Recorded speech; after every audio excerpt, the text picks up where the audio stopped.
That's okay. We started a little bit late. We started a little bit late, so we're fine. Okay. It all. Go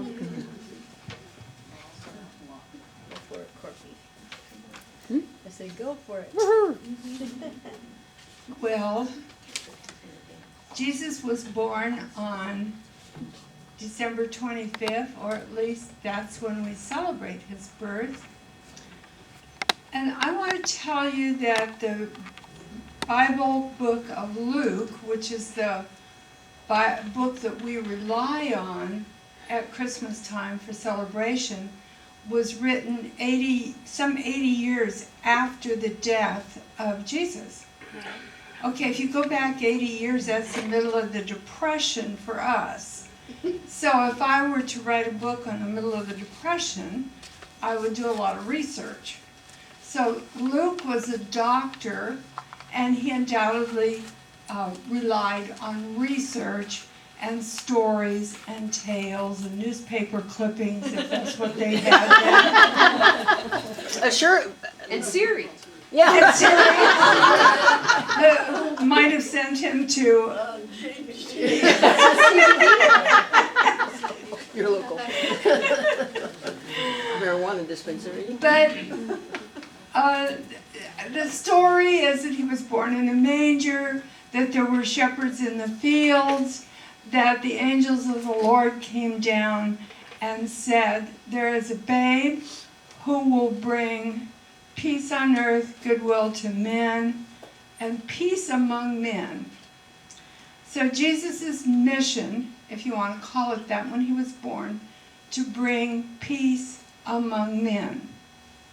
And I have often wondered how one person, Jesus, who was later earned the title of the Christ, so it's Jesus the Christ, formed such a strong movement that half the world almost is enamored with his story. How did that happen? It's one person, born in a manger. So let's look at this. On the bad side of town. Jesus was born into a working class family, just like many of us. We come from, my father was a house painter. My mother worked in the school cafeteria. Definitely working class people. And many of you come from that same kind of a background. Bet. Yeah. So he didn't come from royalty. He wasn't instantly recognized as someone who was going to make it big, right? No. In fact, he had some problems with making it big, didn't he? Mm-hmm. So he, like us, he read and he studied and he attended different lectures, talked to different people.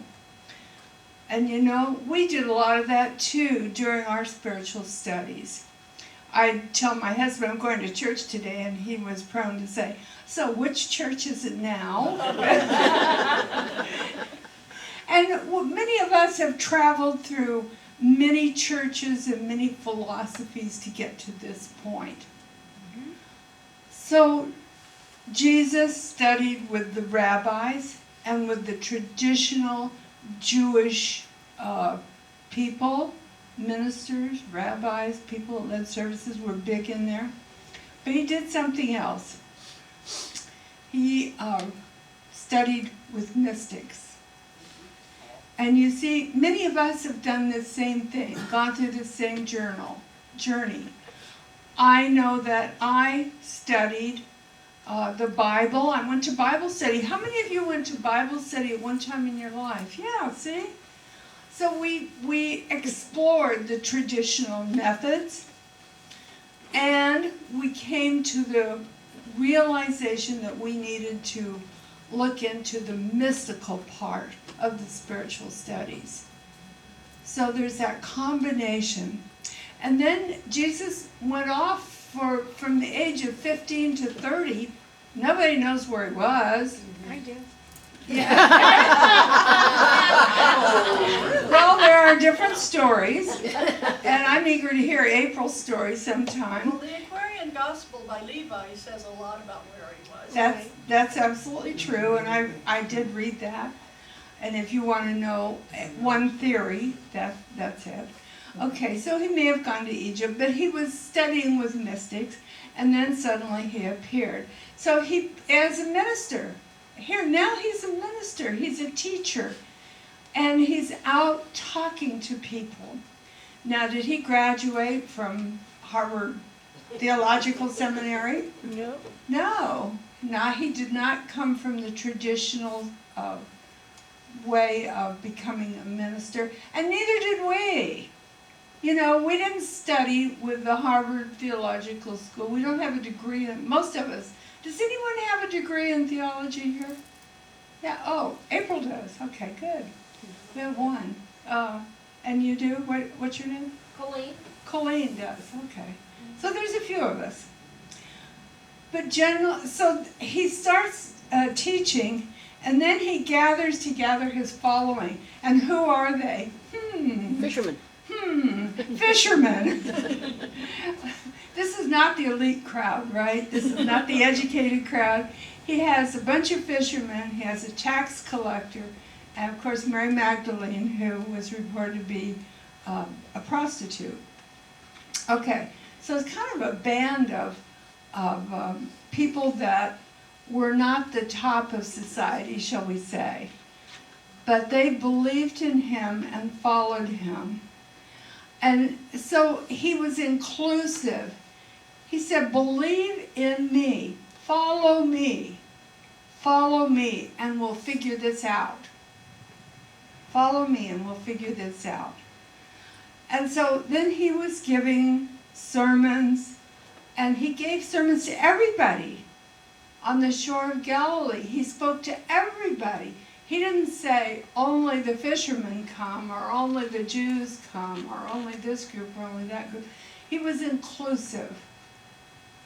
And I love that so much about him. And we are inclusive. Here we have all the different celebrations going on right here. And so in many ways we have become, or we are, a way that Jesus was in his ministry. Our ministry is similar to his ministry in that we are inclusive. Now, what did he do when in his ministry? Wow, I love it. He healed the sick.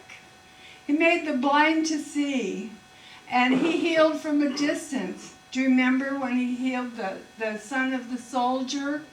And he asked the soldier, he said, but I'm not close to him. And the soldier said, I don't care. I know that you can do this.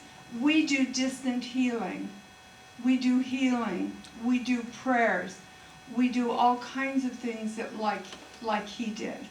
And as we grow in our spiritual sense of self, our healings become more profound, more radical, more wonderful. So the reason we brought the Bible today, Andrew, this is your chance. Oh. Andrew's going to read a Bible verse that I love. Okay, I'm reading John 14, verse 2. Grab the microphone or? Yeah. There's one down there.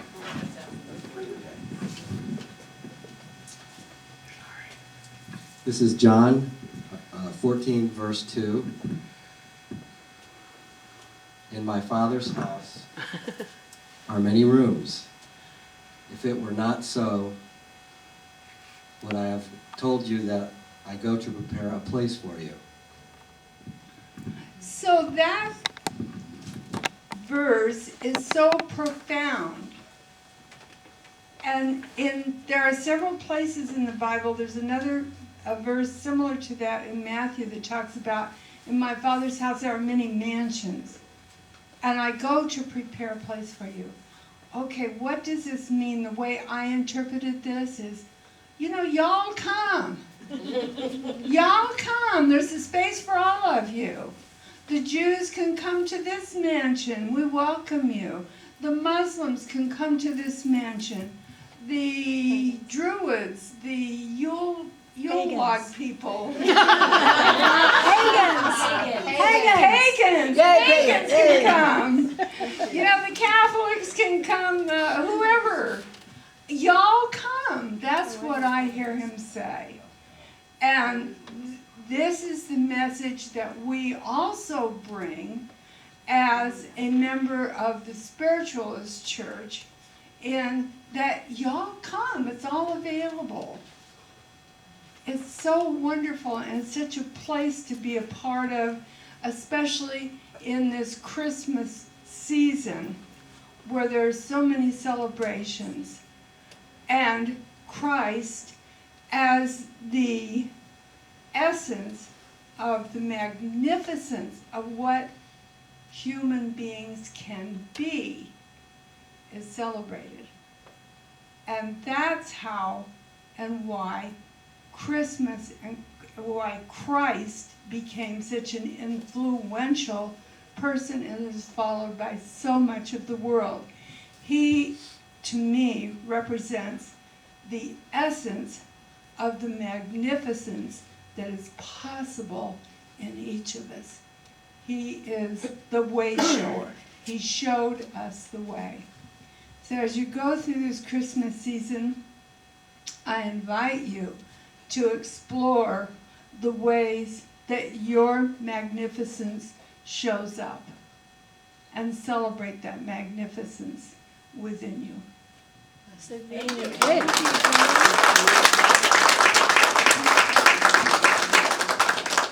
And what was the next song that you wanted to sing? Have us sing? Mary, did you know? Mary, did you know?